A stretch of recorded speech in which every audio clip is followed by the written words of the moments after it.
Discussion start की थी, तो लेट्स रिज्यूम दैट डिस्कशन। तो वेवलेट्स की जो डिस्कशन है, we are following that discussion from the lecture notes by professor Justin Romberg. Okay, so there are so many different types of wavelets. तो हम उनमें से एक स्पेसिफिक टाइप जो है हम उसको डिस्कस कर रहे हैं। It is Haar wavelet. तो पहले हम वही करेंगे कि जो पिछले लेक्चर में जो कुछ हमने कवर किया था, तो will do a quick recap, और उसके बाद फिर जो है विल मूव फॉरवर्ड। और हमारा जो एजेंडा है वो ये कि today we want to wrap up the discussion of wavelet transform.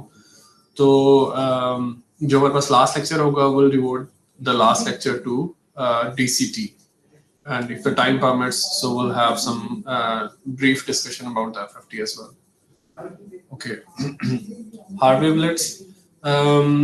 Okay, so maybe I should write the expression first.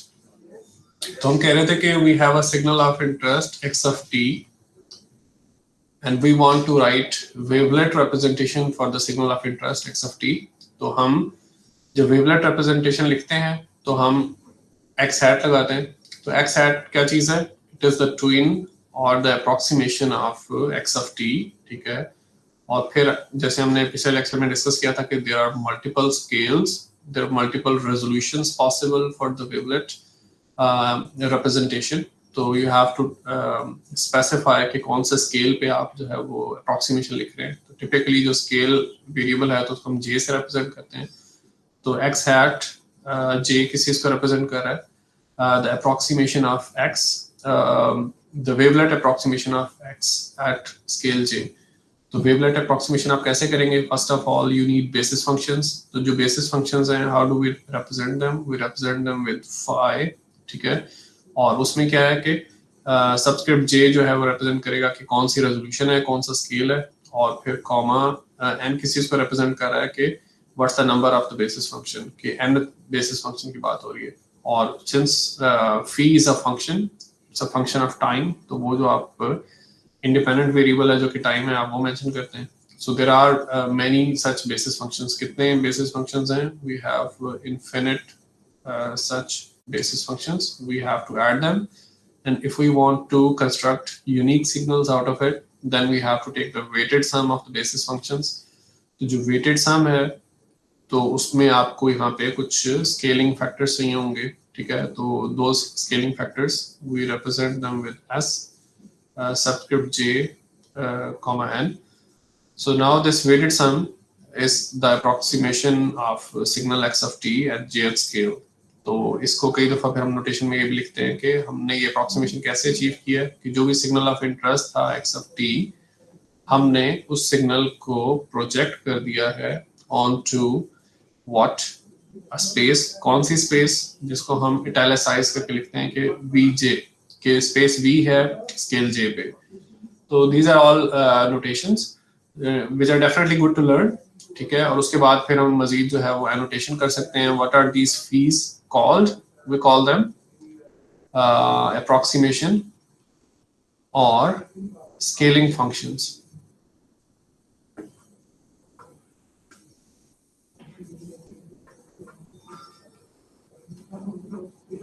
और ये जो SJN है, what is it? सबसे पहले तो ये कि it is the solution which we get after we apply the inner product. अब ये जो notation है ये inner product की notation है, और inner product is an operator which requires two signals. कौन से दो signals हैं? एक signal आपके पास x of t है, दूसरा signal कौन सा है आपके पास? That is phi j comma n. तो आप रफली जो है वो x और phi j of n है, इनके दरमियान आप सिमिलैरिटी जो है वो देख रहे होते हैं। और ये जो इनर प्रोडक्ट है ये तो सिर्फ नोटेशन थी, इसको कंप्यूट कैसे करते हैं? You have to compute this indefinite integral जिसमें आप x of t को phi j comma n के साथ मल्टीप्लाई करते हैं, and then you take the integration over the full range, ठीक है। और अगर कोई एक x of t या phi j of n, अगर ये सिग्नल्स जो हैं कॉम्प्लेक्स वैल्यूड हों तो you have to conjugate one of the two signals, लेकिन अभी के लिए नहीं है तो यहाँ पे हम कॉन्जुगेशन की सिंबल यूज नहीं कर रहे हैं। तो पॉइंट है इसके जो sj of n है, it is just a number and it belongs to set of real numbers. तो ये नंबर है, ये फंक्शन नहीं है। तो ये चीज हो गई। और उसके बाद फिर व्हाट एल्स, लेट मी सी। तो ये जो vj है, what does vj represent? vj को हम कहते हैं कि इट्स एन अप्रोक्सीमेशन स्पेस और इट्स स्केलिंग स्पेस। तो ये हमारे पास सिर्फ काफी सारे इनके आप कह लें वोकैबुलरी टर्म्स हैं। ओके, तो फिर हमने देखा था कि ये जो सेम अप्रोक्सीमेशन है, it could be done in a different space as well, and that is the space of that space is represented by italicized w at jth scale।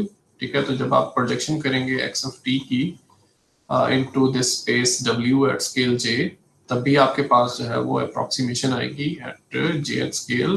उसमें भी मामला है कि we have a weighted sum of infinite signals, लेकिन अब वो जो signals हैं वो फाइज नहीं है बल्कि वो साइज हैं, और स्केल j है और nth बेसिस फंक्शन की बात हो रही है। और फिर फर्दर ये कि यहाँ पे जो स्केलिंग कोएफिशिएंट्स हैं उनको हम w से रिप्रेजेंट करते हैं, j, n। समेशन जो है it goes from -infinity to infinity। There are infinite basis functions. और फिर ये जो साइज है इनको हम क्या कहते हैं? इनको हम कहते हैं wavelet functions. We call them wavelet functions. और ये जो w's हैं, एक तो ये कि इनको डिफाइन कैसे करेंगे, वही कि आपको इनर प्रोडक्ट लेना है किस किस चीज का, x of t का लेना है इनर प्रोडक्ट किसके साथ, साई के साथ। तो जब आप ये इनर प्रोडक्ट लेंगे तो ये इनर प्रोडक्ट रफली टेल्स यू कि जो आपका x है वो इस पर्टिकुलर साई के साथ कितना सिमिलर या डिसिमिलर है। और this is how you compute the inner product, कि आप x को मल्टीप्लाई करेंगे विद साई j, n के साथ, then you will take the integration over the absolute limits. और ये जो w's हैं, once again they are real numbers, ये जो कोएफिशिएंट्स हैं। And what's their name? What do we call them? We call them wavelet coefficients. It is always good to memorize at least the terminologies. और इसी तरह से अगर ये जो S हैं, इनकी हम बात करें तो what do we call them? We call them scaling coefficients. तो ये सारी चीजें, इनके नाम थोड़े थोड़े मुख्तलिफ हैं। It is always good to memorize them. तो ये जो WJ हैं, जो spaces हैं, what do we call them? We call them wavelet or detail spaces। ठीक है, या अगर हम WJ की बात कर रहे हैं तो detail space at scale J। इसी तरह से जो VJ था, it was approximation or scaling space at scale J।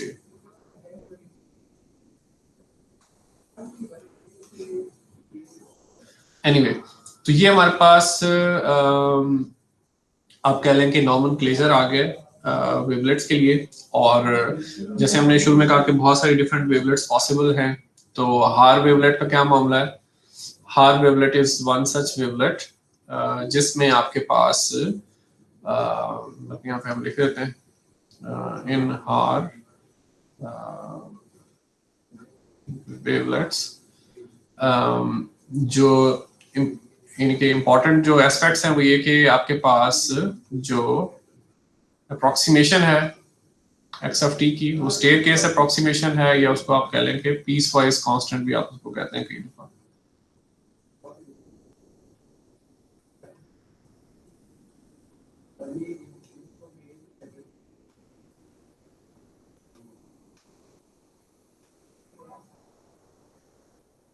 तो जब भी हम x of t की पीस वाइज कांस्टेंट या स्टेयर केस अप्रोक्सीमेशन करेंगे तो उस वक्त यानी कि जो ट्रांसफॉर्म हम यूज कर रहे होंगे या जो वेवलेट हम यूज कर रहे होंगे, that is called Haar wavelet. इसके अलावा डिफरेंट आप कह लें कि वेवलेट्स पॉसिबल हैं, there are actually too many of them. Okay, तो अभी हम पिछले लेक्चर में भी और इस लेक्चर में भी जो हमारा एम्फोसिस है वो हार वेवलेट्स पे है, और ये जो कुछ भी हमने अभी तक रिप्रेजेंटेशन डेवलप किया है तो that is all for continuous time signals. लेकिन इंशाल्लाह इनके जब हम आज लेक्चर की कंप्लीशन की तरफ जाएंगे तो will discuss the Haar transform, इनके Haar wavelet transform for discrete time signals as well, कि डिस्क्रीट टाइम के लिए ये सारे आइडियाज हैं how to port them further. Okay, तो हम इनके आगे प्रोसीड करते हैं। बेसिकली तो ये रिकैप है प्रीवियस लेक्चर का, ठीक है। तो maybe I should rewrite the formulas again. It is always a good practice to write the formulas, ठीक है, because this way we feel more comfortable. तो हमारे पास जो फीस है एट स्केल J, ठीक है, रेजोल्यूशन J पे, और nth जो फी है उसको हम फी JN लिखेंगे। तो अगर हम उनका सम लेंगे, ठीक है, और वेटेड सम लेंगे, तो वेटेड सम के लिए आपको स्केलिंग कोएफिशिएंट सही होंगे, वो ये चीज है। तो आपके पास अप्रोक्सीमेशन आ जाएगी सिग्नल एक्स ऑफ टी की इन वीजे स्पेस, ठीक है। तरह से अगर कोई क्वेश्चन है तो यू कैन आस्क मी। इसी तरह से एक्स की जो अप्रोक्सीमेशन है इन डब्ल्यू जे स्पेस, ठीक है, जेथ स्केल पे, वो भी इसी तरह आप लिख सकते हैं कि आपके पास साई फंक्शंस हैं, ठीक है, और साई जे एन, उसको जब आप मल्टीप्लाई करते हैं with the wavelet coefficient W J N, इनके बेसिस फंक्शंस का वेटेड सम जब आप ले रहे हैं, ठीक है, तो उस टाइम आपके पास वेवलेट रिप्रेजेंटेशन है। जब आपके पास बेसिस फंक्शंस जो हैं वो कौन से वाले हैं, वो अप्रोक्सीमेशन स्पेस से हैं या स्केलिंग स्पेस से हैं, और जो कोएफिशिएंट्स हैं वो स्केलिंग कोएफिशिएंट्स हैं। तो उस टाइम आपकी जो अप्रोक्सीमेशन है वो स्केलिंग स्पेस में है या अप्रोक्सीमेशन स्पेस में। और जब आपके बेसिस फंक्शंस जो हैं वो वेवलेट फंक्शंस हैं, और जो आपके कोएफिशिएंट्स हैं वो वेवलेट कोएफिशिएंट्स हैं, तो उस टाइम जो आपकी अप्रोक्सीमेशन है तो वो डिटेल स्पेस में है, ठीक है, या वेवलेट स्पेस में है। और इसमें एक फैक्ट मजीद भी था जो हमने पिछली दफा भी लिखा था कि ये जो फी j, n ऑफ t, तो ये आपके पास nth बेसिस फंक्शन है एट रेजोल्यूशन J। अगर इन सारे बेसिस फंक्शंस को आप सेट नोटेशन में लिखें, यानी कि अब ये जो चीज मैंने लिखी है, दिस रिप्रेजेंट्स अ सेट, ठीक है। किस चीज का सेट है? Set of all the basis functions. कितने बेसिस फंक्शंस हैं? इनफिनिट बेसिस फंक्शंस हैं। तो इस सेट को हम क्या कहते हैं? टुगेदर हम इस सेट को कहते हैं ऑर्थो बेसिस, यानी कि ये टर्मिनोलॉजी आपको लेक्चर नोट्स में नजर आएगी। तो not something very difficult to understand, कि आप कह रहे हैं कि जो बेसिस फंक्शंस का जो सेट है तो वो ऑर्थोगोनल है, यानी कि ऑर्थोगोनैलिटी का क्या मतलब है? Let me first right this, और उसके बाद फिर हम बात करते हैं।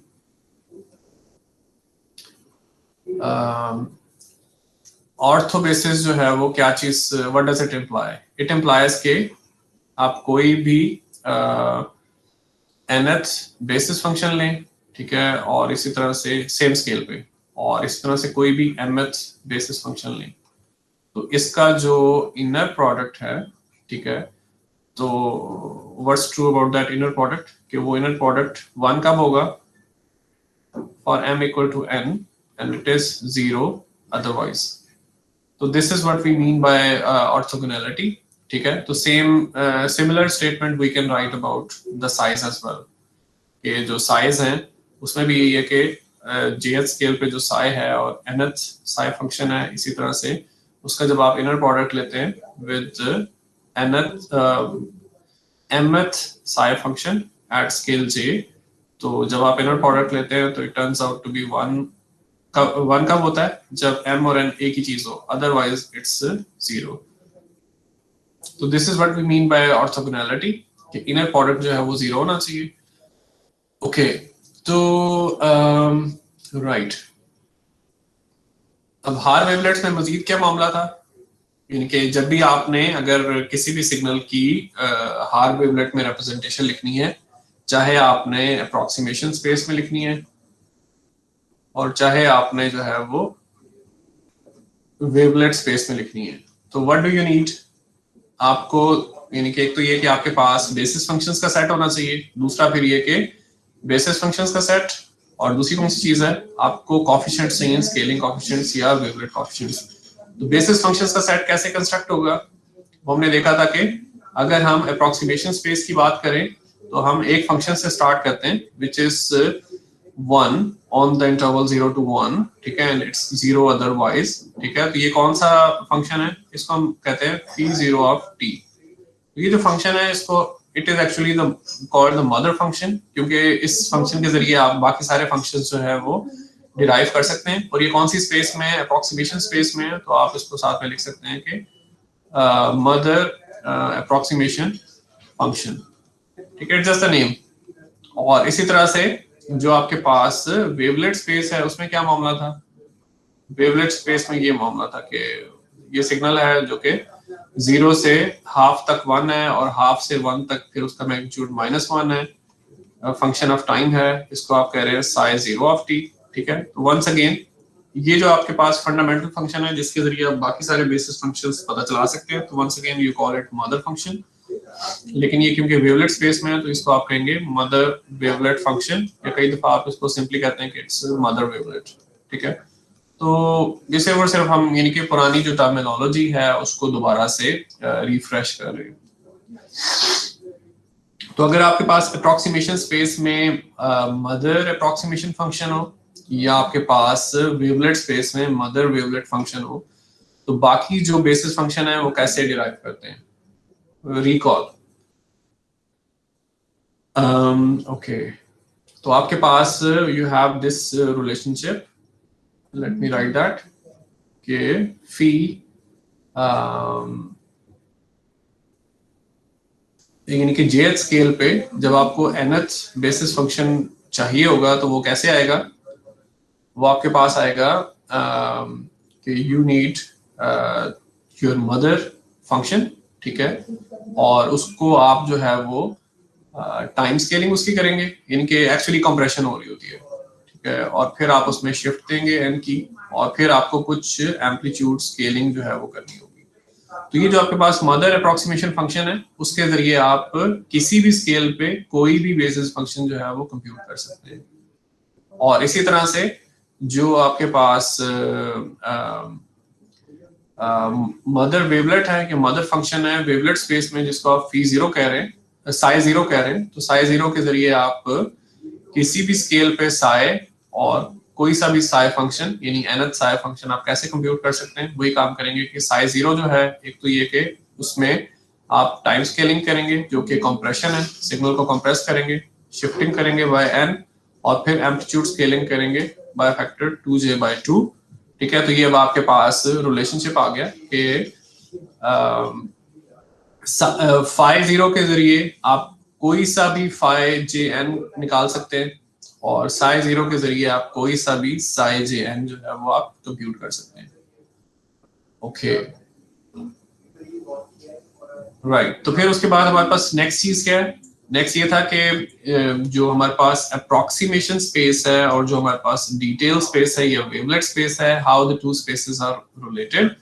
वो क्या रिलेशनशिप था? हमने कहा था कि जो W0 है, जो इटैलिसाइज आपके पास W है which represents the wavelet space at scale 0, उसको आप कैसे कंप्यूट कर सकते हैं कि आपको अप्रोक्सीमेशन स्पेस पता होनी चाहिए एट स्केल 1 और अप्रोक्सीमेशन स्पेस पता होनी चाहिए at scale 0, and then you have to do the subtraction. अब ये सिंपल एलिमेंट वाइज सब्ट्रैक्शन नहीं है, क्योंकि ये जो इटैलिसाइज जो नोटेशंस हैं दे रिप्रेजेंट द सेट्स और द कलेक्शंस, या इनको हम स्पेसेस भी कहते हैं।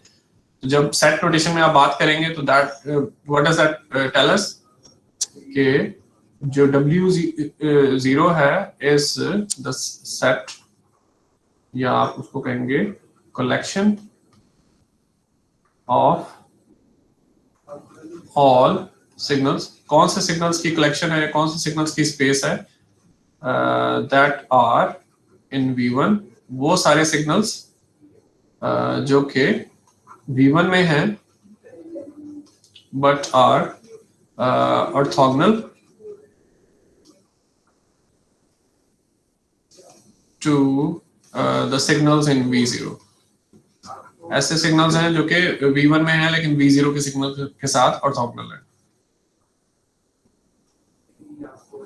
ओके, तो इसी चीज को, ये जो हमने रिलेशनशिप लिखा हुआ है, इसी रिलेशनशिप को आप जो है वो रीअरेंज करके लिख सकते हैं कि V1 स्पेस आप कैसे कंस्ट्रक्ट करेंगे, आप जो है वो V0 में एडिशन करेंगे W0 की। लेकिन वंस अगेन ये जो ऑपरेटर है तो ये एलिमेंट वाइज एडिशन नहीं है, ये सेट्स की एडिशन की बात हो रही है।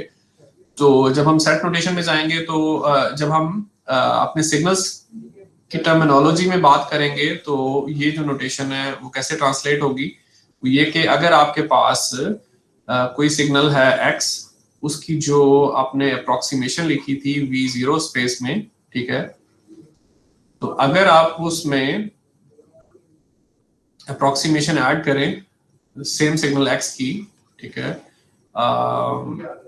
W0 स्पेस पे, तो जब आप ये दोनों चीजों को आप ऐड करेंगे तो आपके पास क्या चीज आ जाएगी, आपके पास सेम सिग्नल x की अप्रोक्सीमेशन आ जाएगी in space, in approximation space V1। तो ये जो आपके पास सेट रिलेशनशिप है तो वो सिग्नल्स पे आपके पास जो है वो इस तरह से अप्लाई होगा। और अगर हम इस रिलेशनशिप को एक्सपैंड करें तो what do we get, V0 space में x की अप्रोक्सीमेशन क्या होगी, कि हमारे पास फीस है j, n और मल्टीप्लाई किसके साथ हो रहे हैं, स्केलिंग कोएफिशिएंट्स के साथ। और इसी तरह से x हैट W0 स्पेस में किस तरह है कि आपके पास साइज है j, n, ठीक है, और मल्टीप्लाई किसके साथ हो रहे हैं, वेवलेट कोएफिशिएंट्स के साथ मल्टीप्लाई हो रहे हैं। तो j, n और समेशन में n गोज टू इंफिनिटी और इसी तरह से n goes to minus infinity plus infinity. तो ये आपके पास एक सिस्टमैटिक मैकेनिज्म आ गया जिसके जरिए आप यानी इक्वेशंस तो या रिलेशनशिप्स जो हम लिख रहे हैं लिख रहे हैं, लेकिन इनकी इम्प्लीकेशन क्या है। इसका मतलब यह है कि हार वेवलेट्स के केस में आप मल्टी स्केल डीकम्पोजिशन कर सकते हैं, यानी कि आप अपना जो सिग्नल ऑफ इंटरेस्ट है x ऑफ t, जब आप उसकी वेवलेट रिप्रेजेंटेशन लिखते हैं तो आप उसको स्केल 1 पे, स्केल 0 पे, स्केल 2 पे, स्केल 3, स्केल 4, स्केल 10, किसी भी स्केल पे आप उसको लिख सकते हैं। और फर्दर क्या है कि यू कैन मूव ऑन, यानी कि और you can move between the scales, कि अगर हम आपको कहें कि फॉर एग्जांपल के वेवलेट रिप्रेजेंटेशन गिवन है स्केल 11 पे और हमें आप वेवलेट रिप्रेजेंटेशन लिख के दिखाएं स्केल 10 पे या स्केल 7 पे या स्केल 4 पे, तो you guys should be able to do it, ठीक है।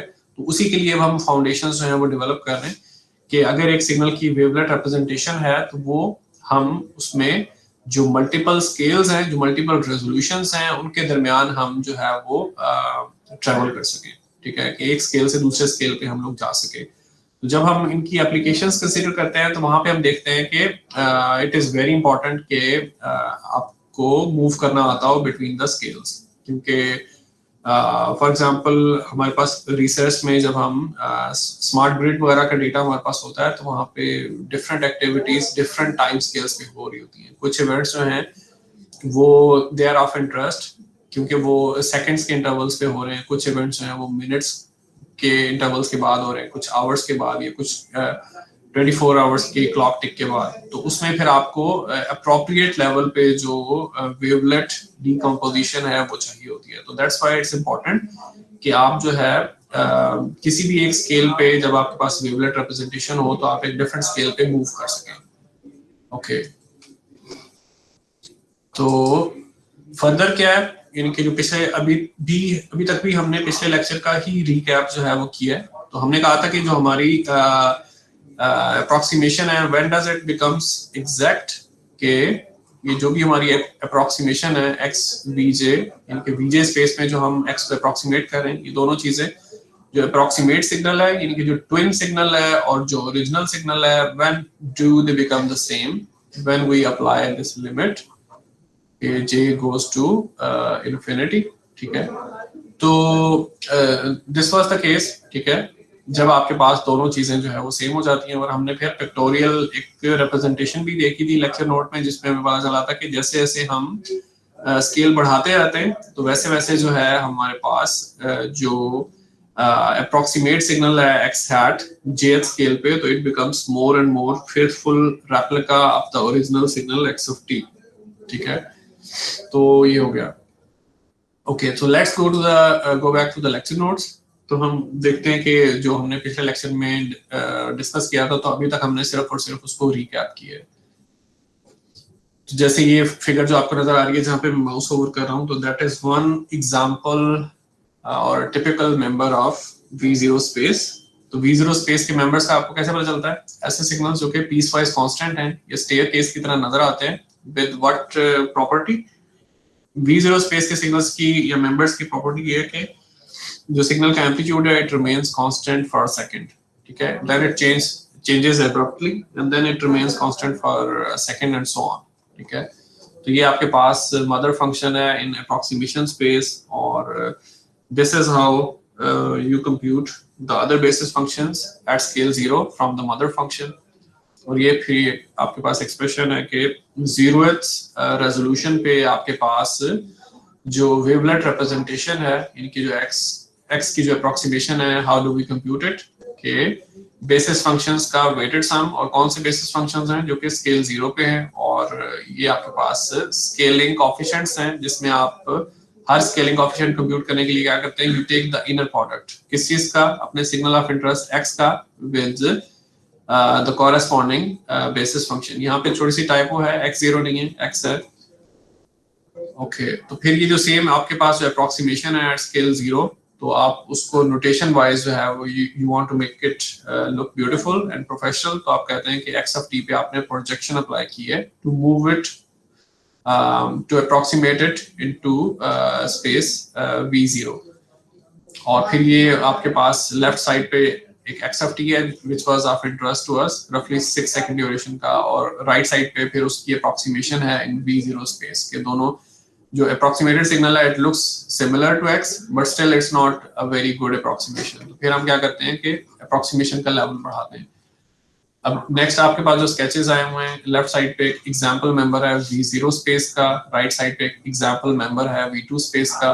तो कैसे आप वेरीफाई करेंगे कि कोई भी स्टेयर केस सिग्नल अगर हम आपको देते हैं, पीस वाइज कांस्टेंट फंक्शन हम आपको देते हैं, हम आपसे कहेंगे वेरीफाई करेंगे सिग्नल v1 स्पेस में, तो v1 स्पेस में क्या होगा कि जो सिग्नल जो भी मेंबर सिग्नल होगा तो वो पीस वाइज कांस्टेंट रहेगा कितनी ड्यूरेशन के लिए, हाफ अ सेकंड।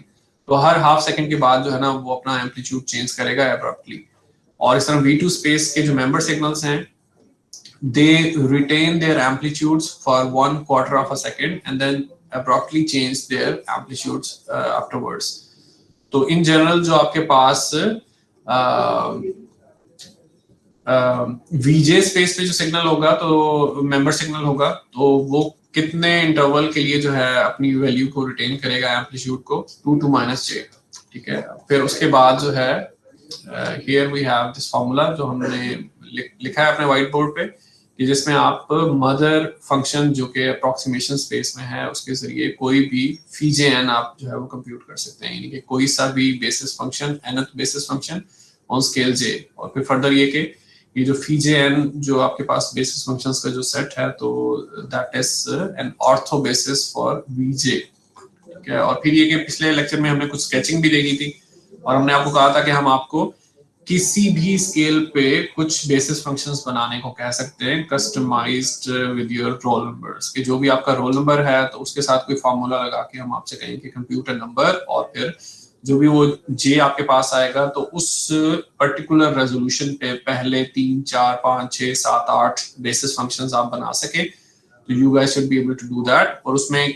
क्या ट्रिक था, हमने कहा था कि आपने हमेशा जो भी जेथ स्केल होगा तो उसमें आपने जो उस पर्टिकुलर स्केल पे जो मदर फंक्शन होगा वहां से स्टार्ट करना है। जैसे स्केल जे पे जो मदर फंक्शन है तो दैट इज φ20, स्केल 1 पे जो मदर फंक्शन है दैट इज φ10, और फिर हर जो आपके पास मदर फंक्शन से सक्सेसिव जो आपने बेसिस फंक्शंस बनाने हैं वो कैसे करने हैं, you have to shift the mother function by how much amount, तो वो 2 to -j आपने शिफ्ट देनी है।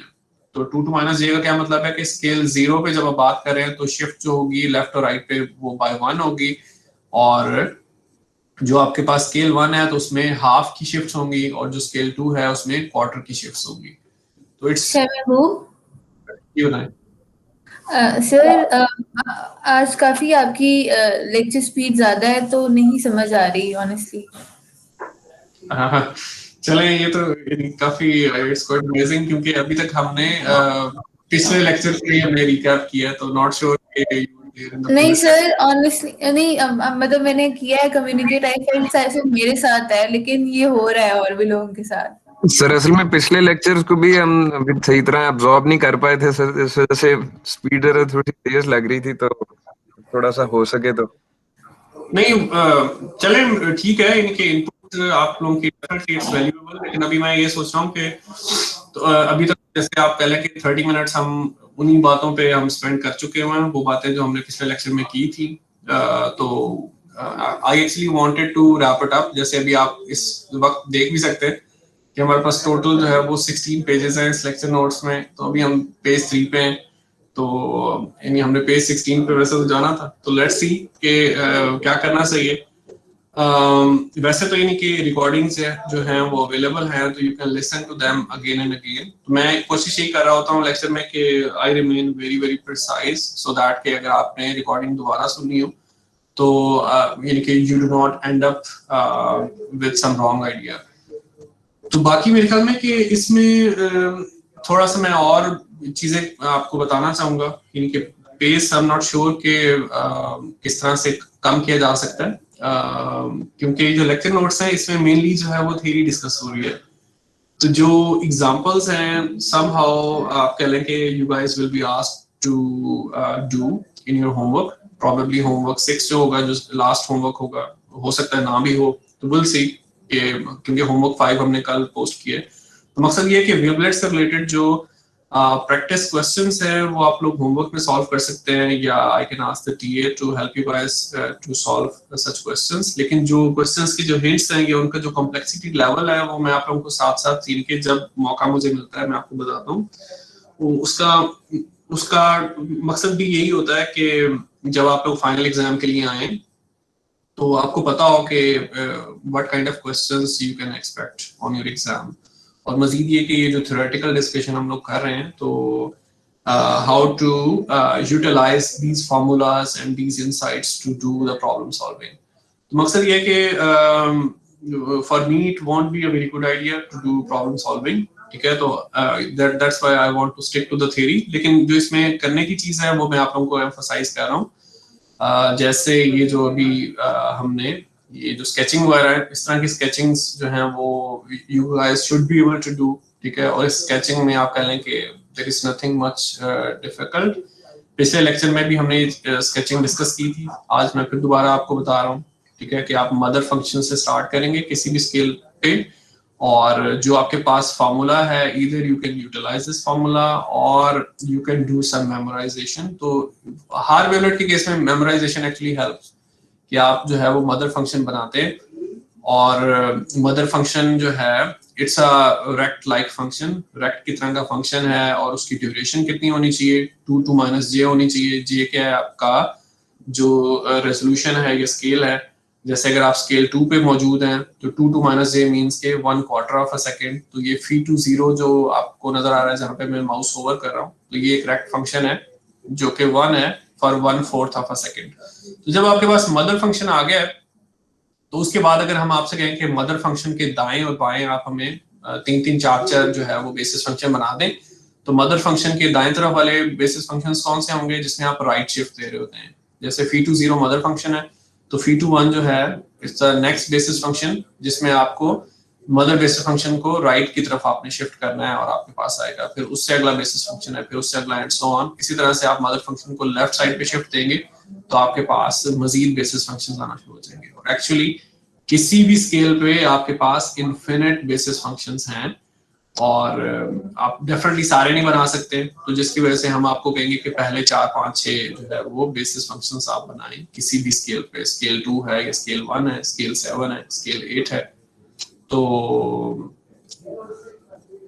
राइट, यानी ये तो एक चीज है कि आपको यानी कि वेवलेट रिप्रेजेंटेशन है, तो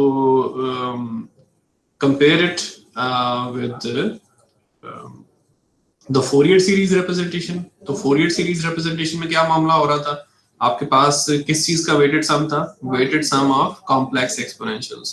वो कॉम्प्लेक्स एक्सपोनेंशियल्स हमें क्यों पसंद थे, क्योंकि they also form an ortho basis set. मतलब ये कि वो सारे कॉम्प्लेक्स एक्सपोनेंशियल्स आपस में ऑर्थोगोनल हैं। कोई से भी 2 कॉम्प्लेक्स एक्सपोनेंशियल आप उठाएं, उनको मल्टीप्लाई करें, इंटीग्रल उसका कंप्यूट करें, तो आंसर आपके पास 0 आएगा, अनलेस के आप सेम कॉम्प्लेक्स एक्सपोनेंशियल को उसके अपने साथ मल्टीप्लाई कर रहे हैं। तो जैसे डिस्क्रीट टाइम फोरियर सीरीज है या CTFS है, कंटिन्यूअस टाइम फोरियर सीरीज है, तो वहां पे आप एक सिग्नल की, ऑफ कोर्स वहां पे कंडीशन थी कि पीरियोडिक सिग्नल होना चाहिए, पीरियोडिक सिग्नल को आप डिकम्पोज करते थे into weighted sum of complex exponentials, या सेम स्टेटमेंट को दूसरी तरह से भी आप कह सकते हैं कि आप कॉम्प्लेक्स एक्सपोनेंशियल्स के वेटेड सम से कोई भी पीरियोडिक सिग्नल बना सकते थे। तो इसी तरह वेवलेट में हम बात कर रहे हैं कि कोई भी सिग्नल ऑफ इंटरेस्ट है x, तो उससे मिलता जुलता सिग्नल जो कि x हैट होगा या उसकी जो अप्रोक्सीमेशन है उसका जो ट्विन है,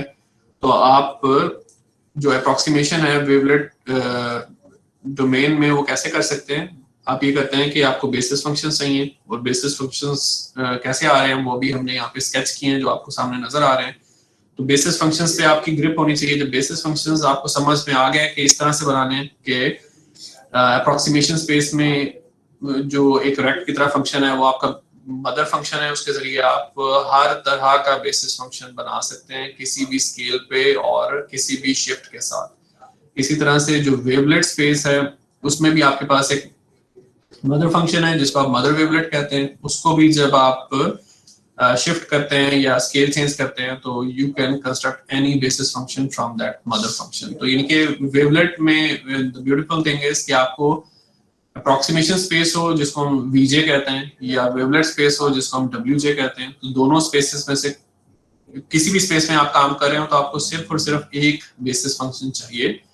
तो जब एक बेसिस फंक्शन आपके पास होगा तो बाकी बेसिस फंक्शन आप रिप्रोड्यूस कर सकते हैं यूजिंग व्हाट, ये जो फॉर्मूला यहाँ पे लिखा हुआ है जहाँ पे मैं माउस ओवर कर रहा हूँ।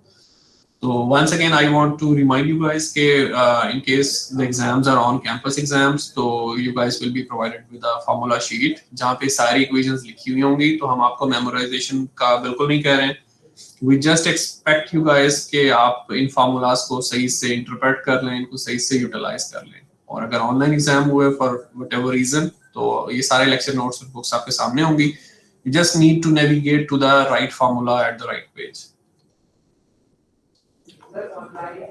तो wavelet representation eight scale J, approximation space हो या डिटेल स्पेस हो, उसमें आपको बेसिस फंक्शन चाहिए जो होपफुली आप स्केच कर पाएंगे अगर आप जो है वो इस फार्मूला को यूटिलाइज करना सीख लें। और दूसरी चीज क्या है, आपको स्केलिंग कोएफिशिएंट्स या वेवलेट कोएफिशिएंट्स चाहिए। अब जो स्केलिंग कोएफिशिएंट्स हैं या वेवलेट कोएफिशिएंट्स हैं तो उनके लिए कौन सा फार्मूला है, वो इनर प्रोडक्ट का फार्मूला है। और it's not explicitly mention in the lecture notes, लेकिन मैंने उसको अभी जो हमने व्हाइट बोर्ड पे जो चीजें लिखी हैं वहां पे मैंने उसको वजाहत से लिखा है कि कोई से भी दो सिग्नल्स का इनर प्रोडक्ट x और y का इनर प्रोडक्ट अगर मैंने लेना है तो उसका मतलब क्या है, उसका मतलब ये है कि आप x और y को मल्टीप्लाई कर रहे हैं दोनों फंक्शंस को, you integrate them over the absolute range, और जो आपके पास eventually you get a number, ठीक है। तो जो आपके पास पॉजिटिव या नेगेटिव नंबर आता है तो that is your scaling coefficient या वेवलेट कोएफिशिएंट। इसमें बाकी है कि there is some theory here which is only for interested students कि आप जब J पे लिमिट अप्लाई करेंगे कि J becomes a very big number तो आपकी अप्रोक्सीमेशन जो है वो एग्जैक्ट होती जाती है। तो that is of course for interested students, यानी कि I am not going to ask you guys कि आप ये फार्मूला रिप्रोड्यूस करके एग्जाम में लिखें कि ये कि जो आपके पास वेवलेट स्पेस है स्केल 0 पे, तो that is actually the difference of approximation space at level 1 and level 0। तो कुछ चीजें आप कह लें कि they are for ambitious students, और जो रेस्ट ऑफ द क्लास है तो they can kind of you guys can selectively consider some of the contents from the lecture. तो आप कह लें कि उसमें कुछ मैं आपको पिन पॉइंट करता हूं, और मजीद ये कि जो बाकी जो आपकी एफर्ट है, कुछ एफर्ट आपके अपने एंड पे रहती है कि आप चाहे तो अभी जैसे आप लेक्चर सुन रहे हैं, बाद में आप ऑफलाइन लेक्चर सुनेंगे तो उसमें आप यानी कि इंटेलिजेंटली प्रोडिक्ट करने की कोशिश करें कि कौन सी चीज जो है वो एग्जाम व्यू पॉइंट से जो है वो इम्पोर्टेंट है और कौन सी चीज जो है it's only food for thought. Okay, तो ये जो फंक्शन है जहाँ पे मैं माउस ओवर कर रहा हूँ तो दैट्स द मदर वेवलेट। ये मदर फंक्शन है वेवलेट स्पेस में जिसको हम साई 0 से रिप्रेजेंट कर रहे हैं। तो साई 0 से कोई सा भी साई JN जो है वो आप इस फार्मूला के जरिए बना सकते हैं, ठीक है। दिस फार्मूला इधर will be given to you अगर आपका एग्जाम ऑन कैंपस होता है, और you guys need to locate this formula by yourself अगर आप लोग घर से एग्जाम अटेम्प्ट करेंगे। तो जैसे फी जे एन जो है दे वर ऑर्थो बेसिस, इस तरह psi j n they are also ortho basis. तो वंस अगेन टू क्लैरिफाई, क्योंकि जो क्वेश्चन पूछा गया तो it was different question than what I was expecting, तो जिसकी वजह से मैं अब हर चीज को एम्फसाइज करने की कोशिश कर रहा हूँ। तो जो ऑर्थो बेसिस का जो मामला है, once again it is only for interested students कि कोई सा भी फाई जे एन है और साई जे एन है और साई जे एम, तो अगर ये ऑर्थोगोनल है तो उसका क्या मतलब है कि आप इन दोनों को मल्टीप्लाई करें, इंटीग्रेट करें over the absolute limit, if you get the answer which is 0, ठीक है, तो that means the two signals are orthogonal. तो आपने पेयर वाइज ऑर्थोगोनैलिटी चेक करनी होती है इनफिनिट सिग्नल्स की। तो मैथमेटिशियंस जो हैं they do not do this kind of N exhaustive और लेबोरियस वे, वो जेनेरिक रिप्रेजेंटेशन के साथ कि फी जे एन और फी जे एम अगर ऑर्थोगोनल है तो दैट मींस के पूरा सेट जो है वो ऑर्थोगोनल सिग्नल्स पे मुश्तमिल है। तो मकसद ये है कि that is for interested students. तो ऑर्थोगोनैलिटी हम आपसे यानी कि चेक करने का नहीं कहेंगे, even though it could be done, यानी कि it is pretty easy, लेकिन वो ये है कि either I need to do it myself, which will consume time। तो अगर मैं नहीं कर रहा हूँ तो हम आप लोगों से नहीं पूछ रहे हैं, तो that is only there, ये जो डिस्कशन हुई है for interested students। Okay, so right,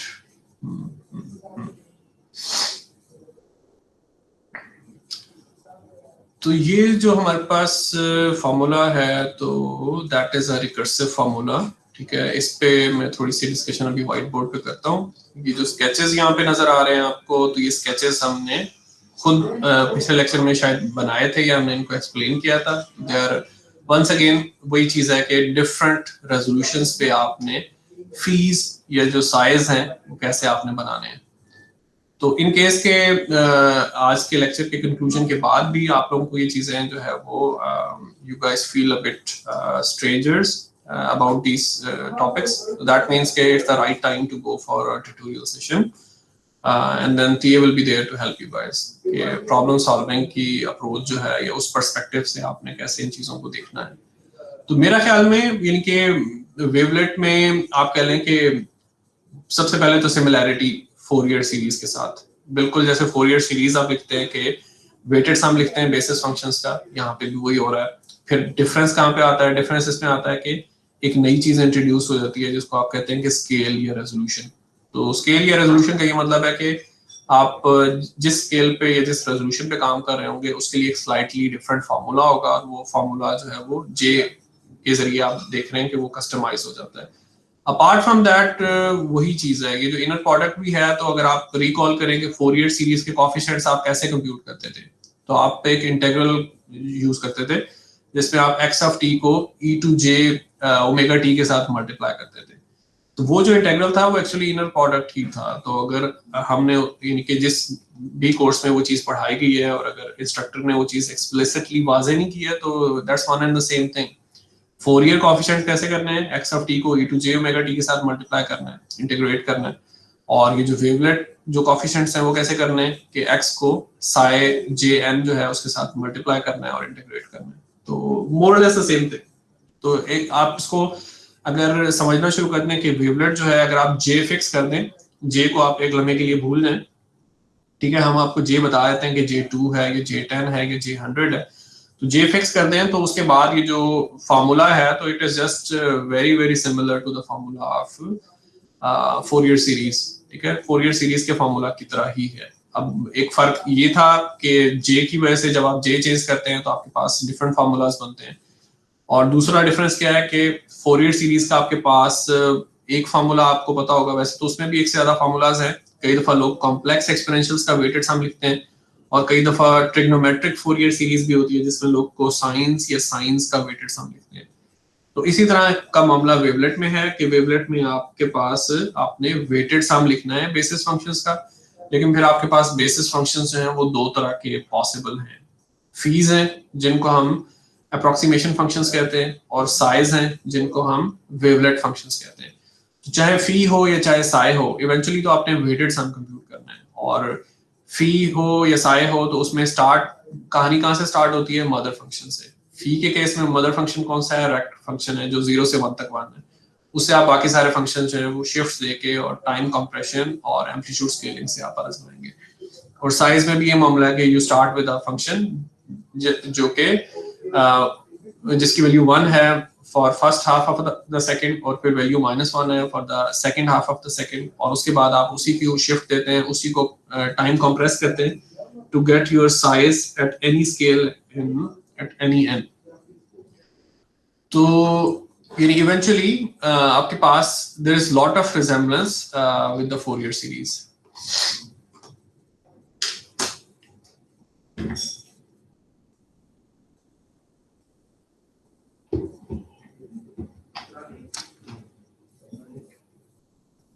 Okay.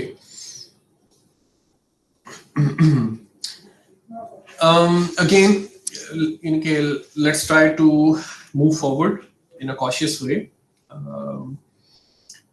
हम ये जो हमारे पास एक आपको इनइक्वालिटीज नजर आ रही हैं, यानी कि I shouldn't call it inequality, ये असल में सेट नोटेशन है। तो ये जो सी की तरह की जो चीज है तो दैट टेल्स यू के V0 जो स्पेस है that is a subset of V1 space and so on. तो once again for interested students वो ये कि जैसे जैसे आप रेजोल्यूशन बढ़ाते जाएंगे तो आपका जो सेट है, जो आपकी कलेक्शन है वो बड़ी होती जाएगी, और हर जो नेक्स्ट रेजोल्यूशन लेवल है तो वो असल में उसका जो सेट है वो जो छोटी जो रेजोल्यूशन थी उसका जो सेट था तो उससे बड़ा है। यानी कि V1 स्पेस जो है वो इतनी बड़ी स्पेस है कि it contains all the signals of V0 space, और इस तरह से जो V2 स्पेस है वो V1 स्पेस से बड़ी है, तो जिसकी वजह से फिर ये सबसेट की नोटेशन है कि V0 स्पेस के सारे मेंबर्स हैं वो V1 में हैं और V1 स्पेस के सारे मेंबर्स V2 में हैं and so on. Next formula के आपने अगर स्केल चेंज करना हो, रेजोल्यूशन चेंज करनी हो अपने अप्रोक्सीमेशन सिग्नल की, तो हाउ डू यू मूव? आप क्या करते हैं कि VJ स्पेस पे अगर आपके पास अप्रोक्सीमेशन मौजूद है और WJ स्पेस में भी अप्रोक्सीमेशन मौजूद है तो दोनों को आप ऐड करते हैं तो आपके पास हायर लेवल पे अप्रोक्सीमेशन आ जाती है। तो वंस अगेन अगर किसी भी वजह से you guys are not comfortable with this formula जिसमें आपके पास सेट नोटेशन में आपको एडिशन नजर आ रही है, तो ये जो नीचे ग्राफिकल स्केच है तो दैट एक्सप्लेन्स इट वेल कि जो भी x ऑफ t था हमारे पास एक सिग्नल ऑफ इंटरेस्ट, उसकी अप्रोक्सीमेशन स्केल 2 पे हमारे पास VJ स्पेस में थी जहां पे मैं माउस ओवर कर रहा हूँ। तो ये वो सिग्नल है की अप्रोक्सीमेशन है which looks like the original signal, लेकिन हम अभी भी इससे सेटिस्फाइड नहीं है। तो हम कह रहे हैं कि let's move to the next level of resolution. Next level of resolution पे जाने के लिए आपको क्या करना पड़ेगा कि ये जो x की अप्रोक्सीमेशन है V2 स्पेस में उसमें आपको ऐड करनी पड़ेगी x की अप्रोक्सीमेशन W2 स्पेस में। अब ये कहीं से भी आई हैं कि for the moment you guys don't have to worry कि कैसे आ रही हैं। इनके मैटलैब में स्टैंडर्ड्स कमांड्स हैं जिसके जरिए आप ये ग्राफ्स ऑब्टेन कर सकते हैं। तो for the moment you can forget about the roots of these graphs के बनाने कैसे हैं। अगर ये गिवन है तो यहाँ पे बात हो रही है कि व्हाट इज द प्रोसीजर कि आपने अगर x की अप्रोक्सीमेशन स्केल 2 पे V2 स्पेस में की है और आप इससे सेटिस्फाइड नहीं है और आप कह रहे हैं कि मुझे x की अप्रोक्सीमेशन V3 स्पेस में चाहिए, तो ये एक्सट्रीम लेफ्ट पे जो प्लॉट है तो उसमें x की अप्रोक्सीमेशन है स्केल 2 पे, और एक्सट्रीम राइट पे जो प्लॉट है तो उसमें x की अप्रोक्सीमेशन है स्केल 3 पे। तो ऑफ कोर्स जो एक्सट्रीम राइट पे जो प्लॉट है वो x को ज्यादा रिसेंबल कर रहा है compare to the plot on extreme left. जो बिल्कुल लेफ्ट साइड पे जो प्लॉट है वो x की इतनी अच्छी अप्रोक्सीमेशन नहीं है, और जो एक्सट्रीम राइट पे जो प्लॉट है वो x की बेहतर अप्रोक्सीमेशन है। तो ये बेहतर अप्रोक्सीमेशन कैसे आई कि आप ज्यादा ग्रेनुलैरिटी में चले गए। तो वो कैसे हुआ कि x की जो V2 स्पेस में जो अप्रोक्सीमेशन थी उसमें आपने x की W2 स्पेस की जो अप्रोक्सीमेशन है वो ऐड की and then you got this plot. तो अभी के लिए वही चीज है कि एक सिर्फ जो रूल ऑफ थंब है वो मैं आप लोगों को कन्वे करने की कोशिश कर रहा हूँ कि how to move between different scales, कि आपने सिग्नल ऑफ इंटरेस्ट को अप्रोक्सीमेट कर लिया यूजिंग वेवलेट रिप्रेजेंटेशन फार्मूला जो कि फोरियर सीरीज के फार्मूला की तरह ही है, लेकिन इवेंचुअली जो आपके पास अप्रोक्सीमेटेड सिग्नल आया तो वो आपको इतना पसंद नहीं आया, फिर आप कह रहे हैं कि मुझे इससे बेहतर अप्रोक्सीमेशन करनी चाहिए थी। तो फिर एक काम तो ये है कि जो वेवलेट का फॉर्मूला है हायर रेजोल्यूशन पे वो आप डायरेक्टली अप्लाई कर लें। दूसरा काम ये हो सकता है कि अगर आपके पास कहीं से भी सेम रेजोल्यूशन पे W अप्रोक्सीमेशन का फॉर्मूला आपके पास गिवन है, एक्सप्रेशन आपके पास गिवन है, कोएफिशिएंट्स आपने कंप्यूट कर लिए हैं, तो आप V2 स्पेस के कोएफिशिएंट्स और W2 स्पेस के जो कोएफिशिएंट्स हैं वो यूटिलाइज करके आप V3 स्पेस के कोएफिशिएंट्स जो है वो पता चला सकते हैं।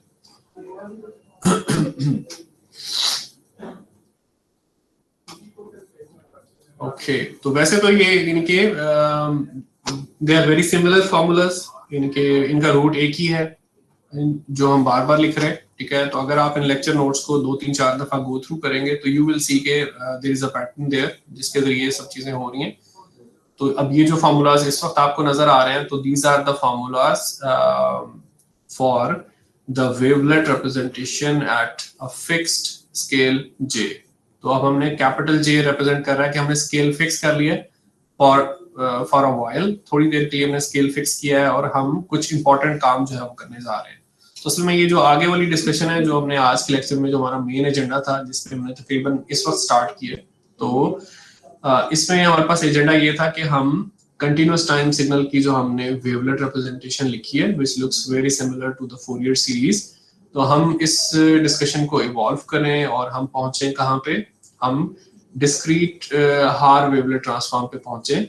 वो ट्रांसफॉर्म किस लिए यूजफुल होगी, for the discrete time signals, जो कि डिस्क्रीट टाइम सिग्नल प्रोसेसिंग का जो कोर्स है उसमें हमारे पास मेन आप कह लें कि ऑफ इंटरेस्ट जो चीज थी, तो उसके लिए हम ये सारा जो है वो बैकग्राउंड डेवलप कर रहे हैं। तो मे बी यानी कि I should first fast forward, ठीक है, क्योंकि इसकी आप कह लें कि 100% आप कह लें कि जो फेथफुल अंडरस्टैंडिंग है तो दैट विल कम ग्रेजुअली।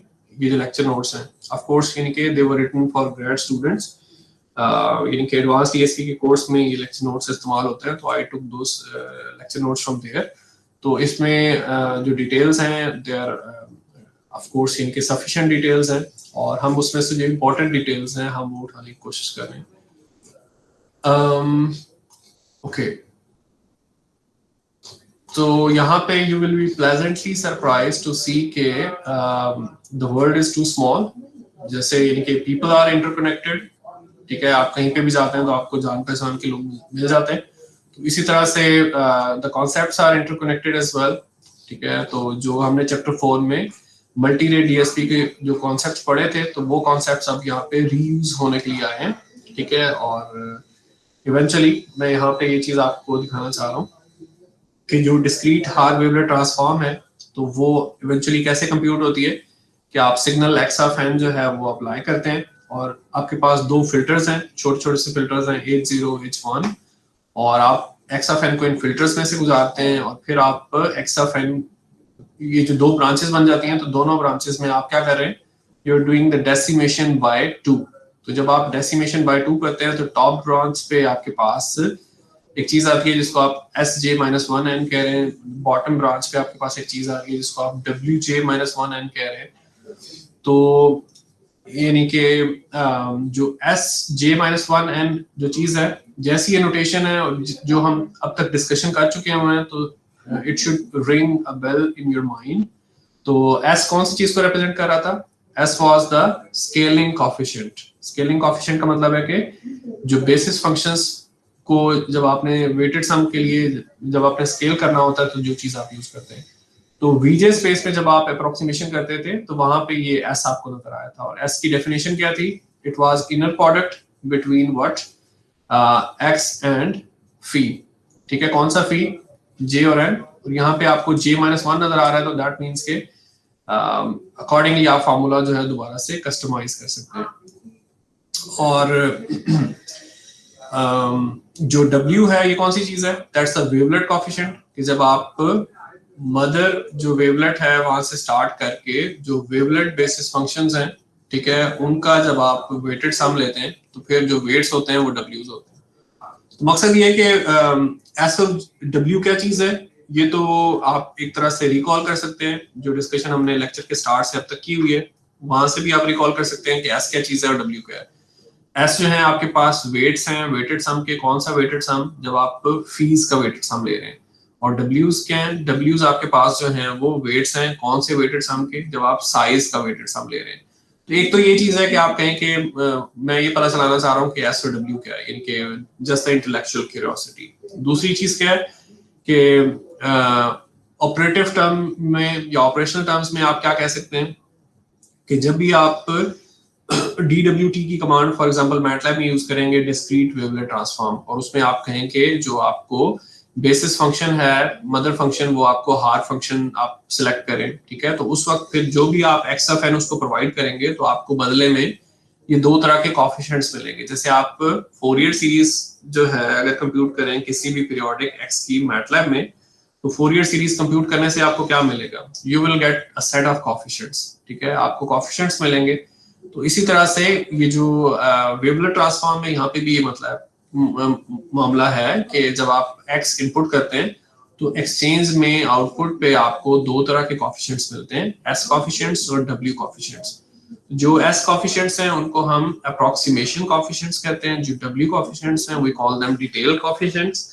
और जब आप फर्ज किया कि DWT की कमांड वगैरह किसी इमेज पे अप्लाई कर रहे हो या किसी स्पीच डेटा पे अप्लाई कर रहे हो और आप देख रहे हो कि लेट मी सी के इनकी जो ट्रांसफॉर्म्स हैं वो कैसी आती हैं, तो फिर अगर आपको S कोएफिशिएंट्स या W कोएफिशिएंट्स इस तरह के नजर आए कि ज्यादातर कोएफिशिएंट्स जो हैं वो जीरो है, कुछ थोड़े से कोएफिशिएंट्स नॉन जीरो हैं, तो दैट मींस के that makes a case for compression. That means कि we are all set to do the compression using discrete wavelet transform. तो यानी कि मकसद ये है कि जो कुछ भी हमने किया, जो भी फार्मूलाज हमने लिखे और जो भी थ्योरी उसकी एक्सप्लेन की है, तो इवेंचुअली इन सब चीजों से हम क्या कर रहे होते हैं?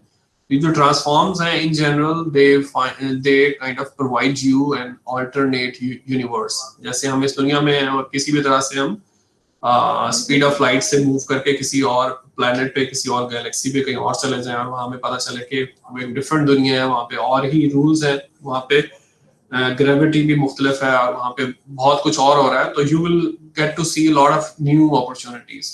जैसे we keep hearing interesting news कि फ्लाम प्लैनेट है तो वहां पे there is always a rain of diamonds, या there are so many different and strange news, ऐसी चीजें जो हमारी दुनिया में पॉसिबल नहीं है। तो इसी तरह से जब हम ये ट्रांसफॉर्म्स लेते हैं तो सिग्नल्स के बारे में आपको कुछ ऐसी इनसाइट्स या ऐसी इंफॉर्मेशन मिलती है जो आपको टाइम डोमेन में नहीं मिल रही होती है। तो same is the case here कि वेवलेट जो है या फोरियर है या डिस्क्रीट कोसाइन ट्रांसफॉर्म है, all these transforms why did they gain popularity? Because of this reason कि they can reveal some very different information. तो वेवलेट के जरिए people were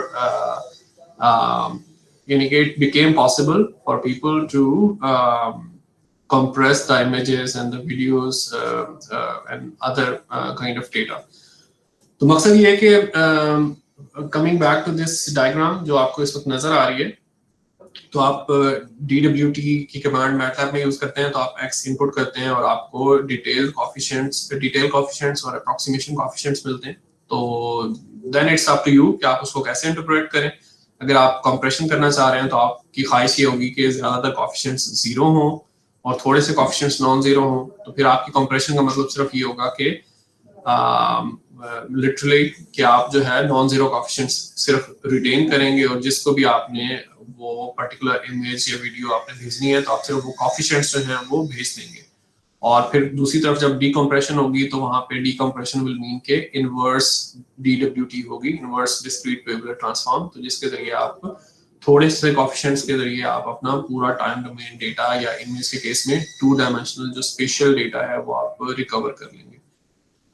तो ये चीज है, यानी ऑपरेशनल टर्म्स में ये जो डायग्राम है तो that actually tells you the basis for DWT। और यहाँ पे लिखा हुआ है कि जब आप डेसिमेशन बाय 2 कर रहे हैं तो दैट मीन्स के आपके पास जो S सिग्नल है, यानी कि कोएफिशिएंट्स हैं, अगर कोएफिशिएंट्स को आप तरतीब से लिख दें, ठीक है, सीक्वेंशियल वे में, तो it also looks like a sequence और सिग्नल, ठीक है। तो जो S सिग्नल है और जो W सिग्नल है, तो ये दोनों सिग्नल्स, इनका सैम्पलिंग रेट क्या है? Half the rate of the input. कि जो आपके पास इनपुट है अगर उसमें फॉर एग्जांपल 1000 सैंपल्स थे 1 सेकंड में, तो ये जो S सिग्नल है और ये जो W सिग्नल है, इनमें 500 सैंपल्स होंगे 1 सेकंड में। इनके जो सैम्पलिंग रेट है वो हाफ हो चुका हुआ है और सैम्पलिंग इंटरवल जो है वो डबल हो चुका हुआ है because of this decimation.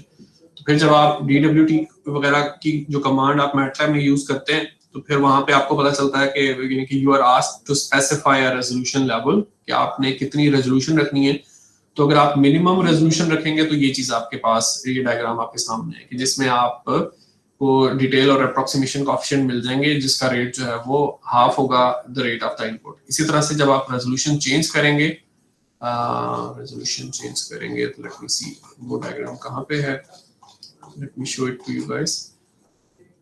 Resolution जब आप चेंज करेंगे तो कुछ इस तरह का मामला होगा, यानी कि इंटरनल जो भी कॉम्पिटिशंस हो रही हैं मैटलैब में, किसी भी और कंप्यूटिंग प्लेटफॉर्म में, जैसे पाइथन में भी आपको ओपन सोर्स लाइब्रेरीज मिल जाती हैं, या ऑक्टेव है, या मैथमेटिका है, मैपल है, जितने भी कंप्यूटिंग प्लेटफॉर्म्स हैं, तो उसमें अंडरलाइंग जो एल्गोरिदम होगा, जो सॉफ्टवेयर होगा, तो वो इस तरह की ब्लॉक डायग्राम को यूटिलाइज कर रहा होगा कि जब आपने x को H0 H1 फिल्टर्स में से गुजारा और डेसिमेट बाय 2 किया तो आपको S और W मिले, ठीक है, एट अ पर्टिकुलर रेजोल्यूशन। फिर आपने उस S को फिर दोबारा से हायरार्किकल या एक नेस्टेड प्रोसीजर है, फिर दोबारा से H0 H1 में से गुजारा है और डेसिमेशन बाय 2 किया, तो फिर दोबारा आपको S और W मिले। तो अब ये जो S और W है, तो इनका सैम्पलिंग रेट कितना है, 1/4 of the sampling rate of the input. इसी तरह से आप एक अगला लेवल भी जो है वो इंट्रोड्यूस कर सकते हैं। ओके, तो that diagram is somewhere else, यानी कि अगर आप 3 लेवल्स पे जाएं तो क्या होगा।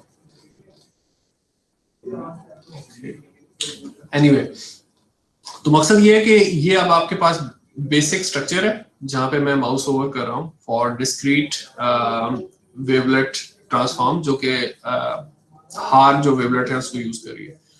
तो इसको आप मल्टीपल लेवल्स पे या मल्टीपल रेजोल्यूशंस पे आप लेके जा सकते हैं। यानी एक्चुअली जब हम आप कह रहे हैं कि when it comes to the utilization of wavelet transform, तो typically इनके we do not rewrite the codes for Fourier transform। यानी आपने नोटिस किया होगा जितनी भी आपने अभी तक इंजीनियरिंग में टाइम स्पेंड किए कि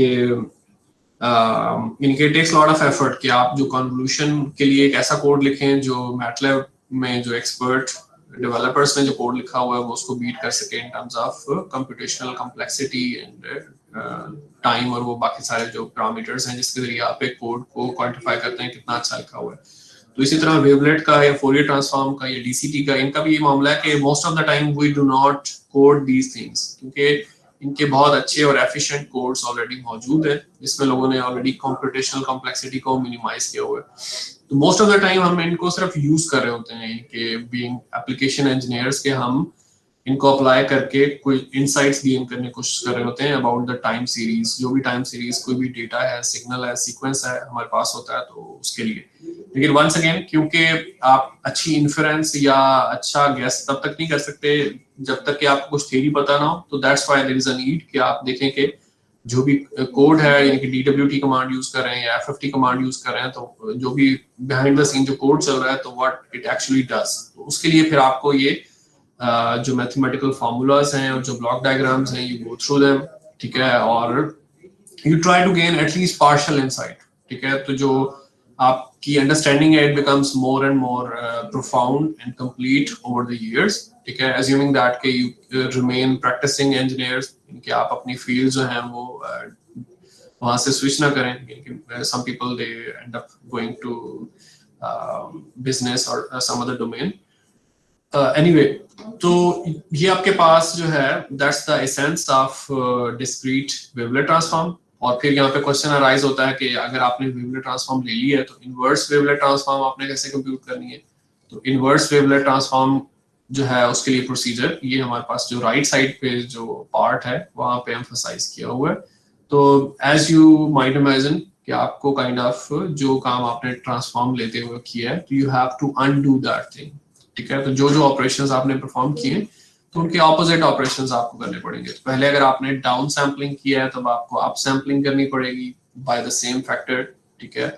और उसके बाद फिर ये कि अगर पहले आपने H0 H1 फिल्टर्स यूज किए हैं तो अब आप जो है वो G0 और G1 फिल्टर्स, ऑफ कोर्स ये तो एक डिफरेंट नेम्स है कि यहाँ पे फिल्टर्स H थे तो यहाँ पे फिल्टर्स G हैं, तो अब फिर इंपॉर्टेंट क्वेश्चन ये होगा कि जो जी फिल्टर्स हैं ये कैसे आपने डिजाइन करने हैं। तो टर्न्स आउट के जी फिल्टर्स की जो डिजाइन का जो फॉर्मूला है तो इट्स राइट हियर कि जी फिल्टर्स आप कैसे डिजाइन करते हैं। G0 क्या चीज है, H0 ऑफ माइनस एन, और G1 क्या चीज है, H1 ऑफ माइनस एन।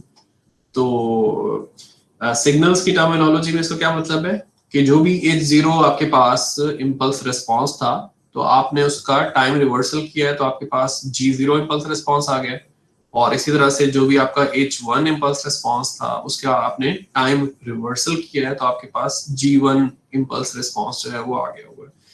और जो कम्युनिकेशन का लिटरेचर है कि जब कभी आप कम्युनिकेशन के एडवांस कोर्सेज लेंगे तो वहां पे इस तरह के जो पर्टिकुलर फिल्टर्स होते हैं we call them matched filters.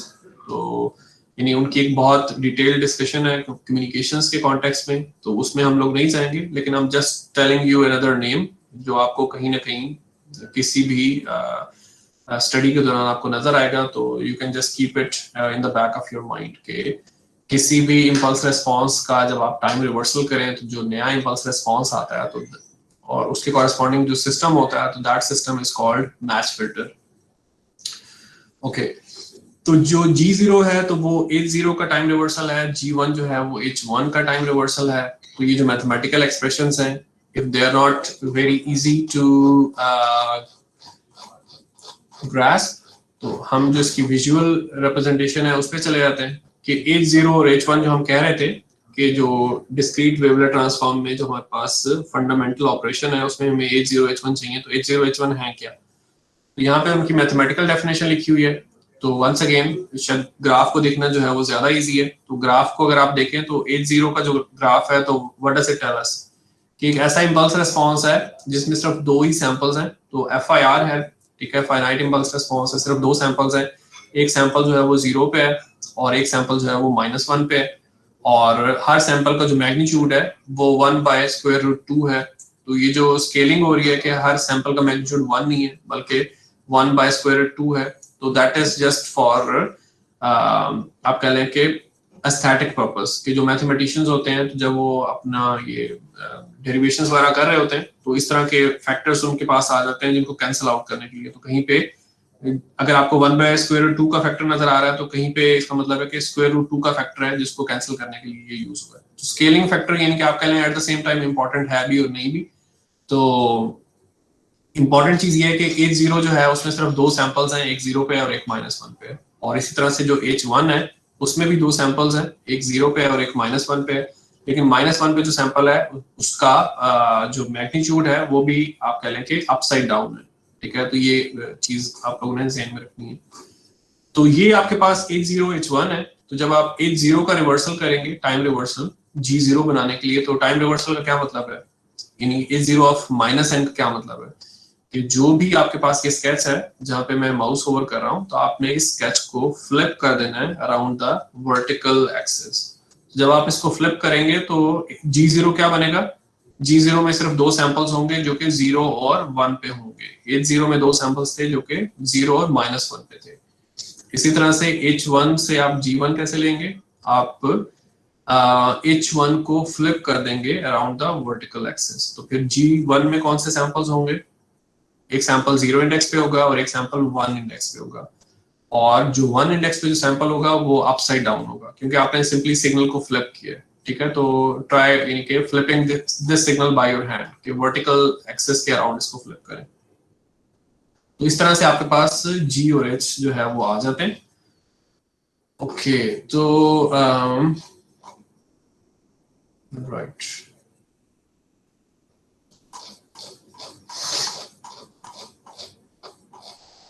so that's how we compute the inverse DWT, inverse discrete Weber transform, ठीक है। और ये जिस तरह के हमने G चूज किए, G0 जो है वो H0 का मैच फिल्टर है और G1 जो है वो H1 का मैच फिल्टर है। मैच फिल्टर मींस के H0 के टाइम रिवर्सल से G0 आया है और H1 के टाइम रिवर्सल से G1 आया है। तो जब आप इस तरह की G चूज करते हैं तो जो इवेंचुअली आपके पास X हैट आपको आखिर में मिलता है, तो that X hat turns out to be the same as X। तो मतलब ये कि आपके पास परफेक्ट जो है वो रिकंस्ट्रक्शन हो रही है आपके सिग्नल ऑफ इंटरेस्ट की। कि पहले आपने अपने सिग्नल ऑफ इंटरेस्ट एक्स की आपने वेवलेट ट्रांसफॉर्म कंप्यूट की, और जो आपके पास एस और डब्ल्यू जो कॉफिशिएंट्स आए, और होपफुली के वो काफी सारे कॉफिशिएंट्स जो हैं वो जीरो थे, थोड़े से कॉफिशिएंट्स नॉन जीरो थे, तो आपने एक तरह से कंप्रेशन कर ली और कंप्रेस डेटा जो है वो आपने किसी रेसिपिएंट को भेजा है। फिर वो रेसिपिएंट ने जब डेटा को अनकंप्रेस किया, तो अनकंप्रेशन मींस के आपने इनवर्स डिस्क्रीट वेवलेट ट्रांसफॉर्म लिए। तो फिर आपके पास IDWT inverse discrete wavelet transform के बाद जो चीज आपके पास आई है, तो दैट इज x टिल्डा। तो वो x tilde turns out to be equal to x कब, जब आपके जो g's हैं they are the match filters of h filters. तो ये यही चीज यहाँ पे, ये जो आपके पास सेकंड लास्ट पेज है, तो यहाँ पे ऑथर ने इसको यानी कि डिराइव करके और एक्सप्लेन करके बताया हुआ है कि व्हाई जो x टिल्डा है it turns out to be the same as x। के परफेक्ट रिकंस्ट्रक्शन कब होती है कि जब आप जो g फिल्टर्स हैं उनको h फिल्टर्स का मैच फिल्टर जो है वो आप लेते हैं। ओके, तो ये चीज हमने थोड़ी डिस्कस की है कि आप मल्टीपल लेवल्स पे जा सकते हैं। इनके ज्यादा आप कह लें कि you can get detail coefficients at different scales. ठीक है, यानी कि इसमें वही है कि इसकी जो प्रोफिशिएंसी है या एक्सपर्टाइज है, you can gain it by practicing it on paper या यानी कि विद सिमुलेशन टूल्स। तो अगर आपने दो स्केल्स पे अपनी जो है DWT कंप्यूट किए, तो जब आप इनवर्स DWT कंप्यूट करेंगे तो आपको दोनों स्केल्स जो हैं उनका ऑपोजिट यानी कि इनवर्स प्रोसेस आपको बनाना होगा, जिसके बाद आपको होपफुली आपको आखिर में x मिलेगा। तो ये हमने कुछ ना कुछ क्वालिटेटिव डिस्कशन हमने किए। तो अब डेफिनेटली ये जो क्वांटिटेटिव डिस्कशन है, तो जैसे आप लोगों की इनपुट आई थी तो उसके बाद मैंने अपना मॉड थोड़ा स्विच किया।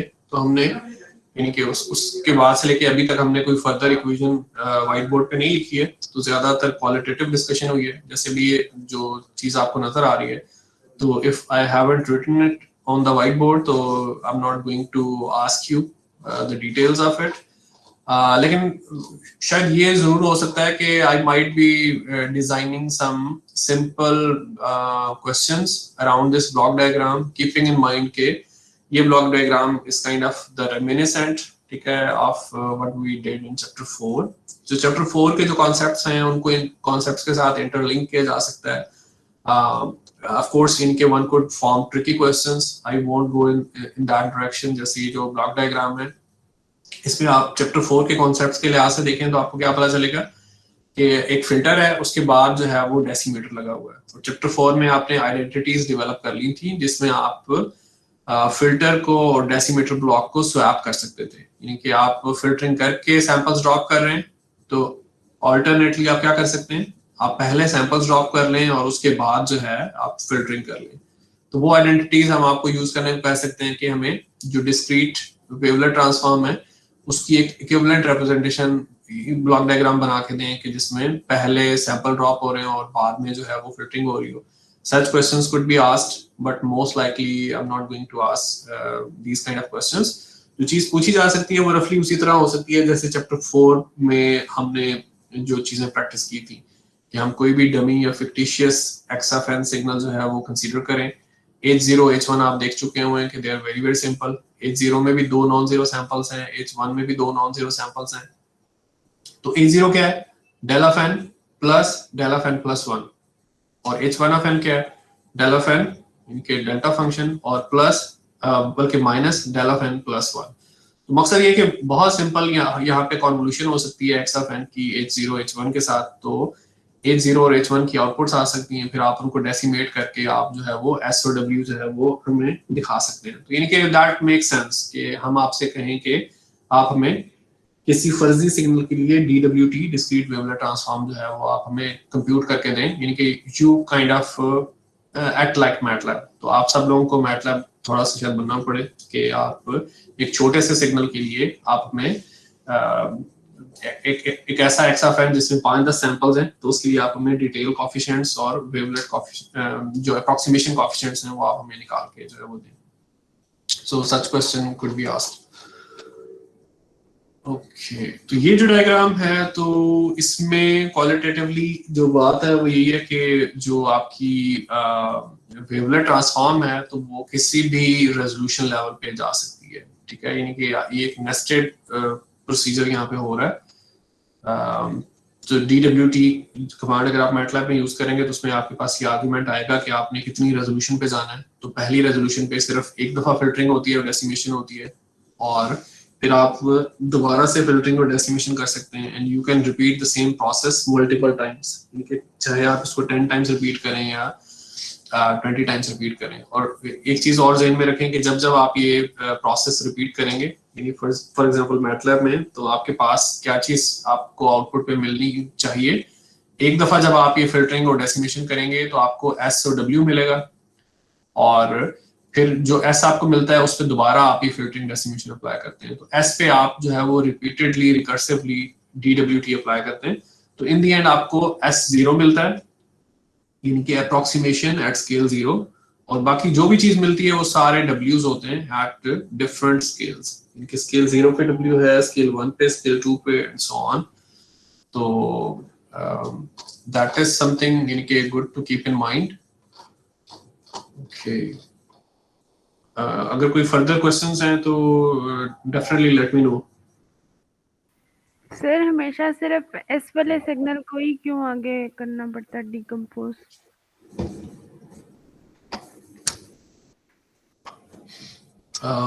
श्योर, यानी कि वैलिड क्वेश्चन, लेकिन इसका जो आंसर है तो दैट लाइज इन मैथ्स, यानी कि जो डेरिवेशन है जो हमने मेरे ख्याल में इट हैज बीन 30 मिनट्स, तो हम नहीं कर रहे, तो उसको अगर हम लेके चलें तो वी गेट टू नो कि इसी तरह ही है। तो यानी फॉर यू गाइस मेरे ख्याल में वही है कि नॉट श्योर कि आपको इसको मेमोराइज करना चाहिए कि नहीं, लेकिन आप इसको थोड़ा सा बस हल्का सा अपने ज़हन में रख सकते हैं कि this is the way it is, क्योंकि इसका आंसर डेफिनेटली है कि there is no other way around. हमारे पास रिकर्सिव इक्वेशंस हैं और हमें वो जो रिकर्सिव इक्वेशंस हैं उनको गो थ्रू करना पड़ेगा, तो फिर ही हम इस पे बात कर सकते हैं। ये जो हमारे पास इतनी ब्लॉक डायग्राम्स हैं तो इनको कई दफा हम फिल्टर बैंक्स भी कहते हैं, कि आपके पास छोटे छोटे फिल्टर्स लगे हुए हैं और साथ में डेसिमेटर्स या इंटरपोलेटर्स लगे हुए हैं, जैसे हमने चैप्टर 4 में लिखा था।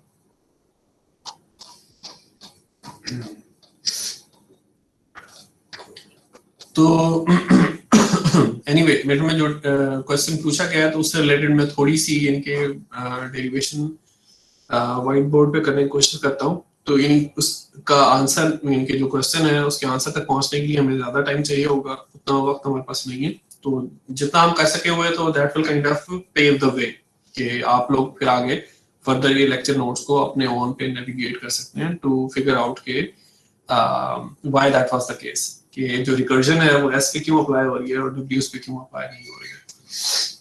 और वंस अगेन जो कुछ हमने किया है और जो हमने लिखा है तो that is kind of your scope for the wavelets, क्योंकि आज जितना भी वेवलेट हुआ है तो बस यही है, इसको हम यहीं पे कंक्लूड करेंगे। तो ये जो एक्स्ट्रा डिटेल्स हैं they are there for the interested students, और आप लोग एग्जाम से पहले या बाद में आके जो है वो you can have discussions with me regarding your queries. तो जो प्रॉब्लम सॉल्विंग से रिलेटेड जो पॉइंटर्स हैं वो मैं आपको वक्तन फक्तन थ्रू आउट द लेक्चर देता रहा हूँ कि यानी वेवलेट के स्कोप में किस तरह के क्वेश्चंस हैं वो आप लोगों से पूछे जा सकते हैं। ओके, तो जो हमारे पास we have few minutes left, तो उसमें हम थोड़ी सी जो रिकर्जन है उसको, उसकी एटलीस्ट जो ABC है वो हम समझने की कोशिश करते हैं। तो ये हमने फंक्शन बनाया था और हम कह रहे थे कि phi 0 of t, तो that's the mother function in approximation space. ठीक है, हम कह रहे थे कि इस फंक्शन के जरिए आप जो मर्जी बेसिस फंक्शन बना लें जिस मर्जी स्केल पे और जैसी मर्जी शिफ्ट के साथ। और इसी तरह से एक फंक्शन हमने बनाया था ये फंक्शन 0, और ये जो पॉइंट है ये 1/2 है, और ये पॉइंट जो है वो 1 है, यहाँ मैग्नीट्यूड 1 है, यहाँ मैग्नीट्यूड -1 है, t है, और रॉन्ग ये एक्चुअली साई 0 ऑफ टी है। ओके, तो ये आपके पास मदर फंक्शन है वेवलेट स्पेस में, यहाँ पे ये आपके पास मदर फंक्शन है अप्रोक्सीमेशन स्पेस में। तो अब हम एक रिकर्जन फॉर्मूला बनाना चाह रहे हैं कि जिसके जरिए हम जो बेसिस फंक्शंस हैं डिफरेंट स्केल्स पे उनको हम आपस में रिलेट कर सकें। ऑफ कोर्स वो फार्मूलाज तो हमारे पास है ही हैं जो हम पहले लिख चुके हुए हैं। लेट मी रीराइट दोस फार्मूलाज अगेन। कि कोई भी फी फंक्शन बनाना है स्केल j पे और शिफ्ट n के साथ, तो वो फी आप कैसे कंस्ट्रक्ट कर सकते हैं यूजिंग फी 0। कि आप जो फी 0 है उसमें आप टाइम डोमेन में कंप्रेशन करेंगे और उसमें n की शिफ्ट देंगे और फिर आप जो है वो एम्पलीट्यूड स्केलिंग भी करेंगे। और इसी तरह से कोई भी साई बेसिस फंक्शन जो है स्केल j पे शिफ्ट n के साथ अगर आपने बनाना है तो कैसे बनाएंगे। आप जो है वो साई 0 जो कि मदर वेवलेट है उससे स्टार्ट करेंगे। मदर वेवलेट को जो है वो आप कंप्रेस करेंगे using this factor 2 to j और फिर n की शिफ्ट देंगे और फिर एम्पलीट्यूड स्केलिंग जो है वो आप करेंगे। तो ये चीज हम ऑलरेडी लिख चुके हैं, बट स्टिल यानी कि there are other possibilities to explore, जिसकी वजह से फिर हम ये चीज लिखना चाह रहे हैं। तो अब हमारे पास क्लेम ये है कि जो फी 0 ऑफ t है तो ये हम बना सकते हैं किस चीज के साथ। Let me do that. यानी एक ये चीज कि स्केल 1 पे जो आपके पास मदर फंक्शन है वो क्या होता है कि स्क्वायर रूट 2 होता है आपके पास और 0 से हाफ तक ये डिफाइंड है और t। तो ये आपके पास मदर फंक्शन है एट स्केल 0। ये जो फंक्शन है दैट इज मदर फंक्शन और उसमें भी कौन सा वाला फंक्शन है स्केलिंग फंक्शन एट स्केल 0। और ये आपके पास क्या है ये है आपके पास मदर फंक्शन एट स्केल 1। ठीक है, और फिर हम एक और फंक्शन बनाते हैं जो कि हाफ से लेके 1 तक है और ये कौन सा फंक्शन है फी 1 1। कि स्केल 1 पे जो मदर फंक्शन है आपने उसको 1 की शिफ्ट दी है जो कि एक्चुअली हाफ की शिफ्ट है, तो ये आपके पास आया है। ठीक है, तो अब हम कह रहे हैं कि ये जो फी 0 ऑफ t है जो मदर फंक्शन है एट स्केल 0, तो उसको आप बना सकते हैं इन दो फंक्शंस को ऐड करने के जरिए। यानी कि आप फी 1 0 ऑफ t, ठीक है, और फी 1 1 ऑफ t को अगर आप ऐड करेंगे और क्योंकि ये जो दोनों बेसिस फंक्शंस हैं स्केल 1 पे इनके एम्पलीट्यूड्स हैं स्क्वायर रूट 2, तो जिसकी वजह से आप 1 बाय स्क्वायर रूट 2 से डिवाइड करते हैं। यानी आप ये जो दो फंक्शंस हैं this one and this one, इनको जब आप ऐड करेंगे और फिर अंडर रूट 2 से डिवाइड करेंगे तो फिर आपके पास ये जो फी 0 है वो बन जाएगा।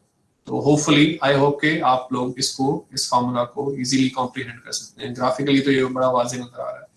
इसी तरह से जो मदर फंक्शन है इन वेवलेट स्पेस, मदर वेवलेट, उसको आप कैसे बना सकते हैं यही चीज के ये जो फी है 1 0 ऑफ t और ये जो फी 1 1 ऑफ t है इनके कॉम्बिनेशन से बना सकते हैं, लेकिन इस दफा आपको एडिशन के बजाय सब्ट्रैक्शन करनी होगी। तो ये जो दोनों फंक्शंस हैं जहां पे मैं इस वक्त माउस ओवर कर रहा हूं, तो इनको आप इमेजिन करें कि इन दोनों फंक्शंस को अगर आप सब्ट्रैक्ट करेंगे तो फिर आपके पास कौन सी चीज बनेगी, ये चीज बनेगी जो कि साई 0 है। और फिर आपको ऑफ कोर्स 1/2 स्क्वायर रूट 2 से डिवाइड करना होगा सो दैट के आपके पास जो एम्पलीट्यूड्स हैं वो ठीक आए। तो मकसद ये है कि ये आपके पास एक बेसिक फार्मूला बन गया है फॉर रिकर्जन। तो पहले हमने ये बात की थी, ये जो फार्मूलाज हैं ये जो मैंने यहाँ पे लिखे हुए हैं, ये फार्मूलाज क्या बता रहे हैं कि अगर आपके पास मदर फंक्शन हो वेवलेट स्पेस में या अप्रोक्सीमेशन स्पेस में, तो आप किसी भी रेजोल्यूशन लेवल पे कोई भी बेसिस फंक्शन पता चला सकते हैं। ठीक है, फी 0 और साई 0 के जरिए कोई भी फंक्शन पता चला लें, कोई भी बेसिस फंक्शन। और अब ये जो नीचे हमने दो फार्मूलाज कंप्यूट किए हैं, इसमें क्या मामला हो रहा है कि आप कह रहे हैं कि जो मदर फंक्शन है उसको आप और फंक्शंस के जरिए कैसे बना सकते हैं। तो it's kind of opposite question. ठीक है, पहले आप फी 0 फी 1 के जरिए बाकी बेसिस फंक्शंस बना रहे थे, अब आप एक तरह से बाकी बेसिस फंक्शंस के जरिए फी 0 और साई 0 बना रहे हैं, ठीक है। तो दोनों फार्मूलाज जो हैं they have their both are correct, ठीक है, और दोनों की अपनी अपनी सिग्निफिकेंस है। तो ये जो अब हमने बाद में जो दो फार्मूलाज लिखे हैं, तो they actually form the basis for the block diagram जो हमने डिस्कस की थी DWT के लिए। तो यही जो फार्मूलाज हैं, जब हम इनको जनरलाइज करते हैं, ठीक है, कि फी 0 तो है ही है, और उसमें nth बेसिस फंक्शन कैसे बनेगा, वो 1/2, चले मैंने फी नहीं लिखा, साई लिख दिया, तो साई के लिए लिख देते हैं।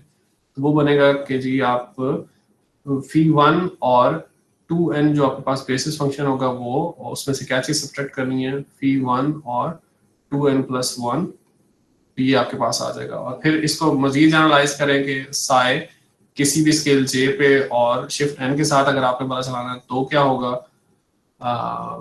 तो फिर आपके पास 1/2 और फिर फी है, और 1 के बजाय आप j + 1 लिखेंगे, और 2n है, और function of t minus fee j + 1 2n + 1।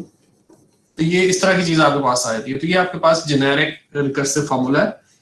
इसी तरह से जो है फिर आप साई के लिए जैसे आपने लिखा है, तो आप फी के लिए भी लिख सकते हैं एक रिकर्सिव फार्मूला। और फिर जो है आप इफ यू कीप मूविंग, तो आगे से आगे फिर आप वो उस चीज को रिलेट करना शुरू कर देते हैं कि ये जो Sj, n है, तो इसके लिए भी इसी तरह का आपके पास एक फार्मूला आता है, 1/√2, और फिर Sj, चले इनके I forgot that formula, but that formula is there in the lecture notes। तो यानी कि जैसा भी है, तो that marks the end of the wavelets, ठीक है। तो जिन चीजों को हमने डिटेल